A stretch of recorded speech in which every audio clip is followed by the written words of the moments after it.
Alright guys, welcome to Flav Oriana's MMA show. I'm your host, Flav Oriana, brought to you by Four Corner Sports.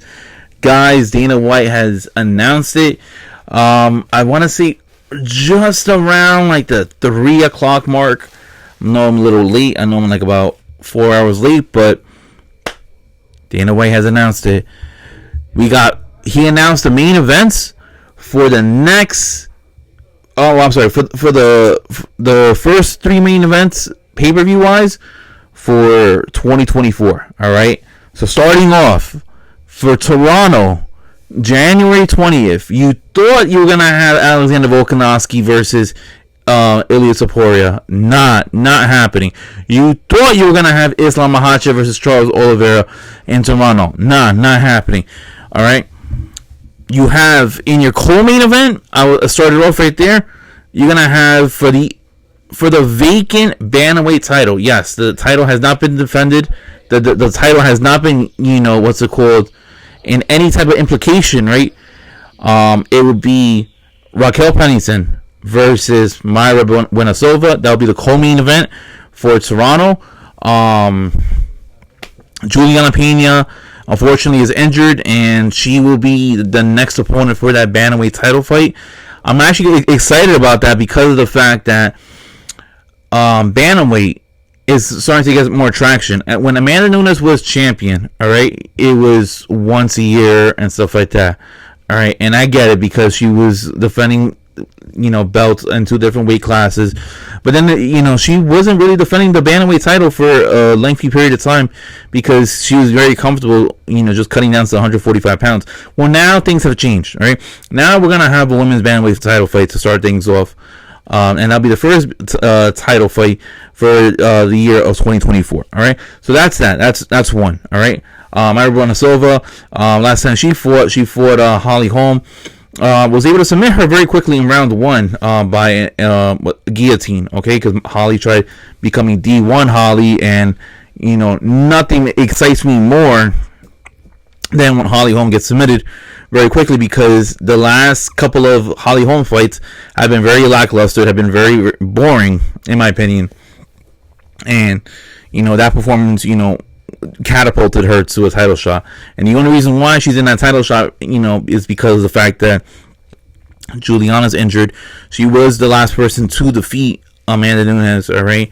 And I'm pretty sure betting line favorites would have had Juliana as the favorite over Raquel Pennington. But that's neither here nor there. Both of these ladies are going to get into a scrap.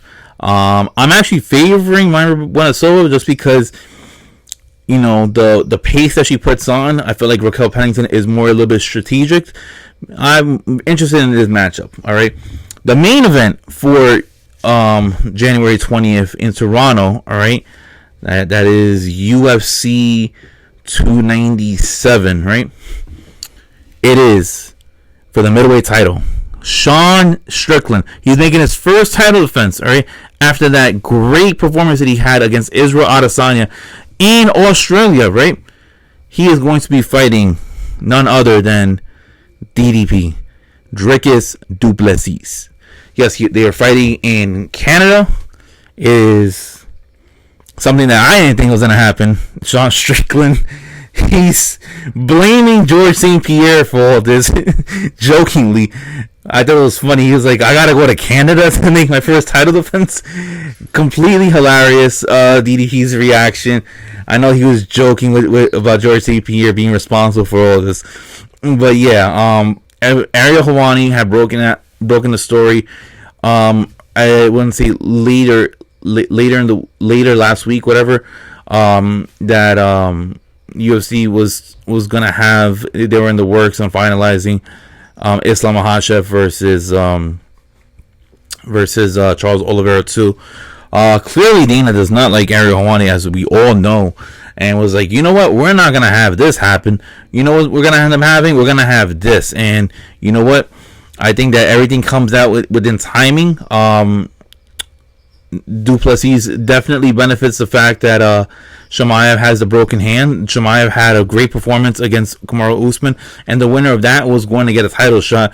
So Du Plessis, was the next man up. He was able to, he was able to be ready. Last time we saw him, he ended up dominating Robert Whittaker. Very interested to see how this fight's gonna go, because remember, Du Plessis had that nose surgery. He looked great. He ended up with his breathing was, he says that has improved tremendously. As for Sean Strickland, now Sean Strickland looked phenomenal versus Israel Adesanya. I'm really wondering, how this fight is gonna happen, how this fight's gonna play out. Will Du Plessis, fade throughout, all 5 rounds? Because we know that Sean's cardio is phenomenal, and will Sean be able to handle the power that Du Plessis carries? So it's a lot of questions, that comes into the, what's going to happen for the January main event. But overall, excited about that. Now going on to February, I don't know what's the co-main event for that. Nothing has been announced as of that, but we do have the main event. The main event at TBD on the location, right? It is Alexander Volkanovski versus Ilia Topuria for the featherweight title. All right.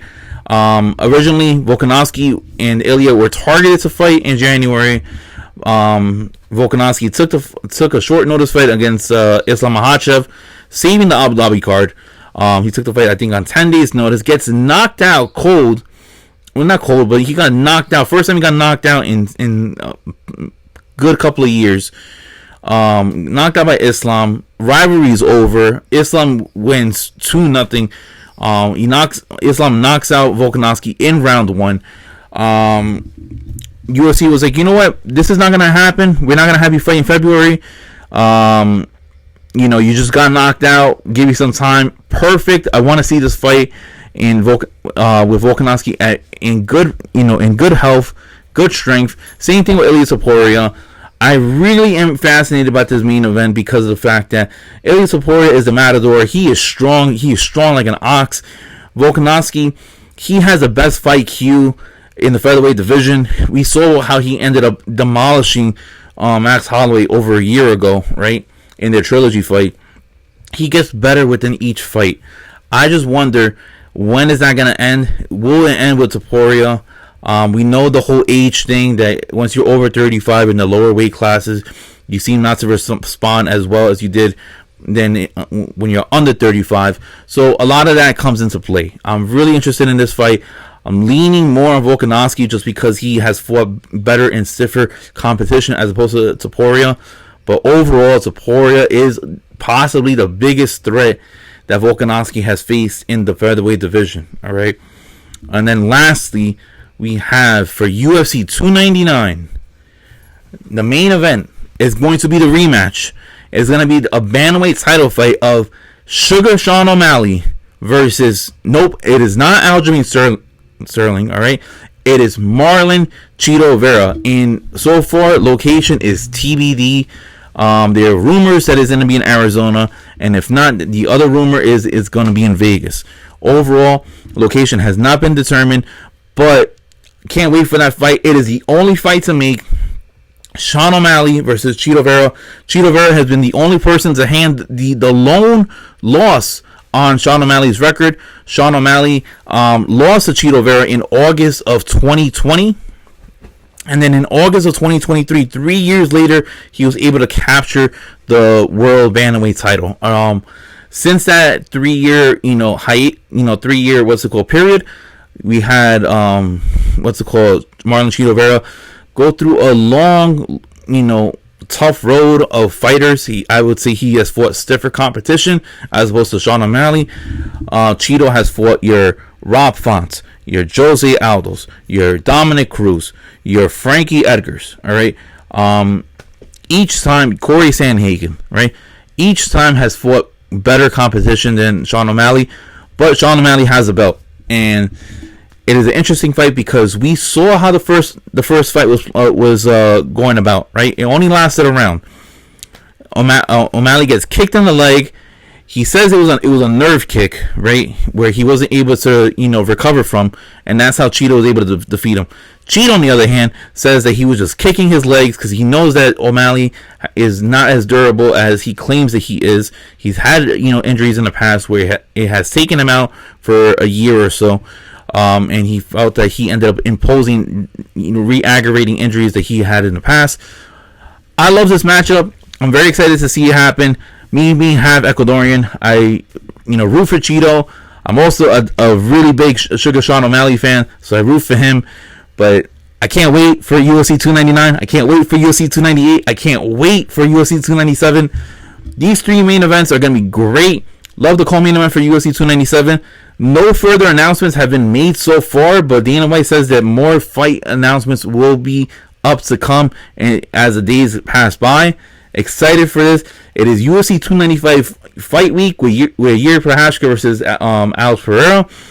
I'm trying to go to this damn the press conference. I'm waiting for tickets to get released, for the public so they could claim. This is the gift that keeps on giving, that Dana White keeps on giving out. Guys, let me know what you think.